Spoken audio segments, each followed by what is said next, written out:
Assalamualaikum warahmatullahi wabarakatuh. Terima kasih sudah klik video ini. Selamat datang di kursus farmasi. Oke, pada kesempatan kali ini kita akan bahas tentang formulasi tablet. Tentunya kita sudah tidak asing lagi ya, apa itu tablet ya. Oke, sebelum kita mulai video ini, jangan lupa klik tombol subscribe-nya ya. Kalau kalian suka dengan video ini, boleh dikasih like.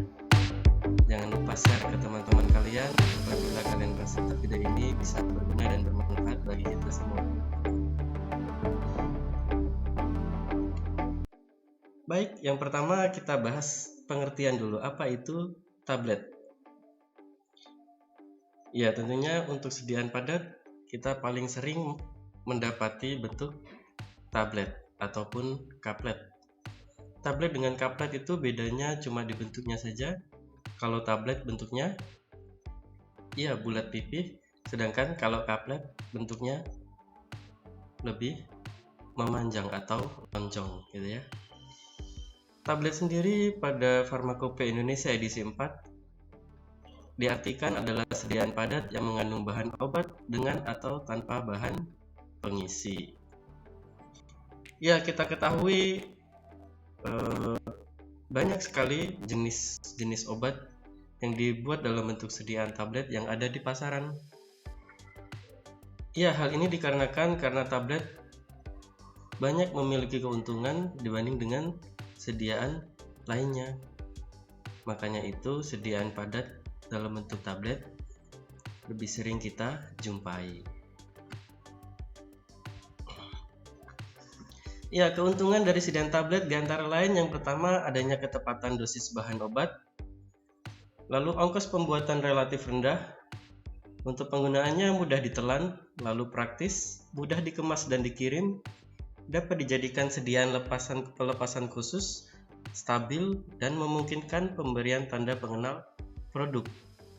Untuk ketepatan dosis bahan obat sudah jelas, kalau kita mau buat sediaan tablet dengan kadar zat aktif paracetamol contohnya 500 mg dengan bobot tertentu, bobot tablet tertentu, ketika tablet itu sudah tercetak atau terbentuk, tentunya nanti kandungan paracetamolnya juga sesuai dengan dosis yang kita buat.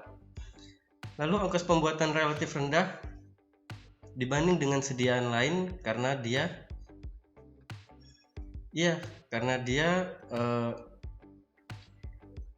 dia disusun atau diformulasikan dengan bahan excipient yang harganya relatif murah dibanding dengan yang lain, karena yang lain itu butuh mendispersikan secara sempurna, harus homogen larutnya dan lain-lain kalau sediaan cair. Dibanding dengan sediaan semi solid kita butuh suatu basis. Lalu mudah ditelan dan praktis sehingga lebih disukai oleh pasien.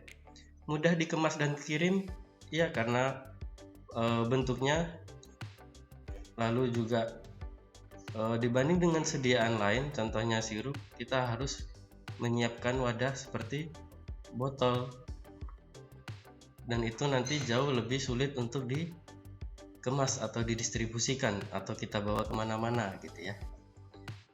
Lalu dapat dijadikan sediaan pelepasan khusus, contohnya nanti ada sistem pelepasan, sustained release, extended release, delay release, dan lain-lain. Tentunya nanti kita akan memodifikasinya berdasarkan excipient-nya gitu ya. Lalu juga dia stabil karena tidak ada larutnya, jadi memungkinkan kita untuk membuat suatu sediaan yang lebih stabil gitu ya. Selain itu juga memungkinkan pemberian tanda pengenal pada produk. Jadi kalau tablet kita bisa kasih pengenalnya gitu ya. Contohnya merek kalian gitu ya, merek kalian apa Farma atau apapun, nanti bisa dicetak atau biasanya kita taruhnya di pansnya ya. Lalu nanti ketika tablet dicetak sudah ada tanda pengenal atau ciri khasnya gitu ya. Makanya itu kalau sediaan padat mau memberikan suatu ciri khas dan menambah estetika sediaan itu lebih mudah dibanding dengan sediaan lainnya.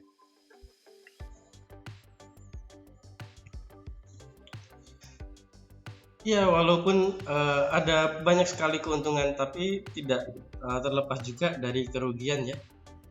Ya, yang namanya benda yang ada di dunia buatan kita manusia pasti ada kekurangannya, gitu ya. Untuk kerugiannya, yang pertama, tidak semua obat dapat dibuat sediaan tablet. Lalu untuk obat dosis tinggi, hidrofob dan absorpsi jelek sukar dibuat tablet. Dan yang ketiga, obat dosis kecil sering muncul problem homogenitas. Iya, jadi tidak semua bahan obat dapat dibuat tablet. Makanya itu kita butuh suatu eksipien. Nah, nanti eksipien lah ini yang akan membantu supaya zat aktif bisa dijadikan suatu sediaan. Pasti bertanya-tanya, kenapa sih kalau orang buat obat pasti ada bahan tambahannya gitu ya? Kenapa tidak zat aktifnya saja langsung dicetak untuk jadikan tablet? Ya, karena memang pada kenyataannya zat aktif yang ada itu tidak memiliki atau sedikit sekali yang memiliki sifat fisik yang baik. Tentunya nanti akan sulit kalau kita cetak menjadi tablet, entah itu terlalu kecil, terlalu halus, sifat alirnya buruk, atau mungkin dia memiliki sifat absorpsi air yang sangat tinggi gitu ya, kelembapan yang sangat tinggi dan lain-lain. Lalu juga kurang stabil nanti, makanya itu kita butuh bahan tambahan. Ya, tapi ternyata masih ada juga beberapa beberapa zat aktif itu yang masih tidak bisa dijadikan tablet, atau kita tidak bisa tolong dengan bahan tambahan untuk dijadikan tablet. Kalau seperti itu nanti kita buat dalam bentuk sediaan yang lainnya. Lalu untuk obat dosis tinggi, lalu ya obat-obat atau zat aktif yang memiliki sifat hidrofobik dan absorpsi yang jelek sukar dibuat tablet. Iya, karena tablet sendiri untuk bisa diabsorpsi oleh tubuh dia harus mengalami banyak tahapan gitu ya. Harus hancur dulu, harus terlarut atau terdisolusi dulu baru bisa terabsorpsi. Kalau absorpsinya jelek, ya tentunya tahapan itu akan menjadi lebih lama lagi sehingga obat lebih lama terabsorpsi dan obat akan lebih lama lagi untuk menghasilkan efek terapeutik gitu ya. Lalu untuk obat dosis kecil sering muncul problem homogenitas. Ya, kemarin juga kita sudah bahas di granulasi ya. Kalau dosisnya kecil kemungkinan akan bermasalah pada saat proses pencampurannya atau homogenitasnya. Ya, nanti mungkin bisa kita lihat lagi di video sebelumnya tentang granulasi tadi ya.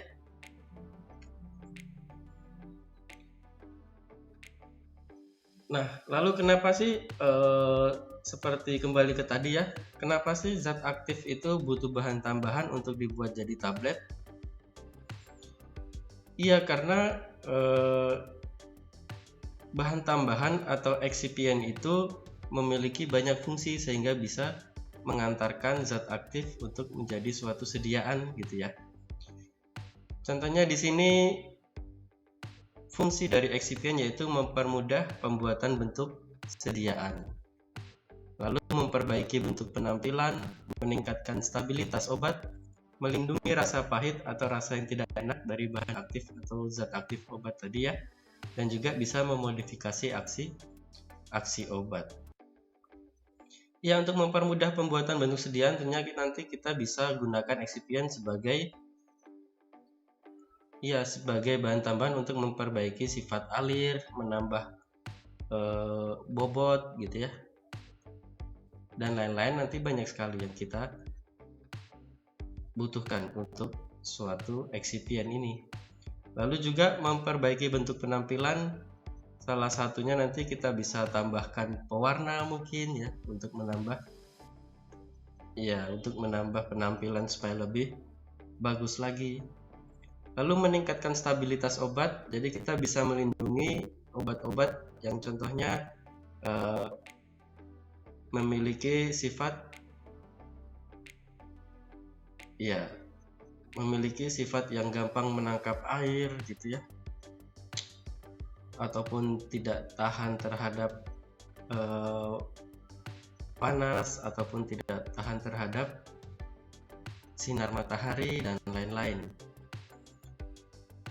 Lalu juga melindungi rasa pahit atau rasa yang tidak enak, yaitu nanti kita bisa tambahkan bahan tambahan yang memiliki rasa manis. Lalu juga bisa digunakan untuk memodifikasi aksi obat seperti tadi ya. Nanti contohnya kita bisa gunakan bahan tambahan yang memiliki sifat polimer ya.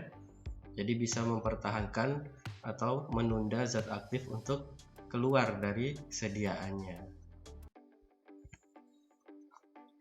Lalu apa saja sih eksipien tablet yang kita butuhkan untuk membuat suatu tablet? Yang pertama ada pengisi, lalu ada pengikat, ada disintegran, ada glidan, lubrikan, anti-adherens, lalu yang ketujuh ada lain-lain, bisa surfaktan, bahan pewarna, flavor dan sweetener atau adsorben, dan yang kedelapan bahan pembawa cetak langsung. Ya, paling tidak atau yang paling sering kita gunakan untuk membuat suatu sediaan tablet ini setidaknya ada eksipien yang nomor 1 sampai nomor 6. Sedangkan nomor 7 contohnya flavor, bahan pewarna itu nanti kita bisa tambahkan kalau kita membutuhkannya ya. Kalau 8 bahan-bahan pembawa cetak langsung ini biasanya kita gunakan kalau kita mau membuat suatu sediaan dengan metode granulasi gempa langsung ya. Jadi paling umum kita harus ada pengisi, pengikat, disintegran, glidan, lubrikan, dan anti-adherens. Ya, untuk eksipien ini mungkin kalian sudah ada yang pernah dengar atau yang sudah pernah tahu ya. Ya, kalau gitu mari kita bahas bersama-sama ya. Yang pertama, bahan pengisi tablet. Bahan pengisi tablet ini fungsinya yang pertama bisa kita gunakan untuk memperbesar volume dan berat tablet, lalu menaikkan bobot jenis granul, memudahkan proses pembuatan tablet sehingga meningkatkan sifat fisik campuran, lalu memungkinkan untuk mendapatkan sifat fisik tablet yang diinginkan. Iya, jadi seperti kita kalau buat susu bubuk gitu ya, susu bubuk itu kan terbuat dari susu yang sifatnya cair, lalu kita jadikan dia dalam bentuk padatan atau bubuk. Nah, salah satu pengisinya salah satu caranya kita membuat bubuk yaitu kita tambahkan pengisi gitu ya. Lalu juga kalau kita pernah tahu tablet-tablet paracetamol yang ada di pasaran ya, mengandung 500 mg paracetamol, tetapi bobot tabletnya sendiri tidak 500 mg. Nah, itu salah satunya ada tambahan bahan pengisi di situ. Lalu menaikkan bobot jenis granul. Ya, jadi yang kemarin kita buat granul itu salah satunya ada bahan pengisinya. Tentunya nanti kalau sudah jadi granulnya memiliki bobot jenis yang lebih besar sehingga tidak mudah hilang atau menjadi debu kalau kena angin gitu ya. Sehingga kalau dicetak ya bisa tercetak, tidak hilang gitu ya. Lalu mempermudah proses pembuatan tablet. Ya, tentunya kalau bobot jenis granulnya menjadi lebih besar, otomatis sifat alirnya juga lebih baik, sehingga bisa atau mempermudah untuk dijadikan tablet ketika dicetak gitu ya. Selain itu juga nanti bisa menambah kompresibilitas dan kompaktibilitasnya. Lalu memungkinkan untuk mendapat sifat tablet yang diinginkan. Kita mau tablet yang keras, kita mau tablet yang agak keras gitu ya, atau kita menginginkan tablet yang lembut gitu ya, kenyal ketika dikunyah, contohnya tablet kunyah gitu ya, chewable. Nah, itu kita bisa membuatnya dari bahan pengisinya ini gitu ya. Kalau nanti kita ingin tablet kita rasanya manis, Dan nanti kita bisa tambahkan bahan pengisi yang rasanya manis gitu ya. Bahan pengisi ini merupakan eksipien yang biasanya umumnya paling besar proporsinya dalam suatu formula. Bisa dalam rentang 5% sampai 80% gitu ya. Kalau kita mau membuat tablet menjadi lebih keras, biasanya kita bisa menambahkan bahan pengisi agak banyak. Tapi kalau kekerasannya dirasa sudah baik, kita bisa menambahkan pengisinya lebih sedikit gitu ya. Ya, pada umumnya 5-80% dalam suatu formula, tetapi nanti waktu formulasi kita juga harus memperhatikan aspek yang lainnya gitu ya. Karena kalau tablet yang terlalu keras pun juga tidak baik gitu ya, karena akan mempengaruhi waktu hancurnya gitu ya. Tapi kalau tabletnya kurang keras, nanti kerapuhannya jadi meningkat. Untuk bahan pengisi ini selain seperti tadi ya, dia juga bisa memperbaiki kompresibilitas pada saat proses pencetakan.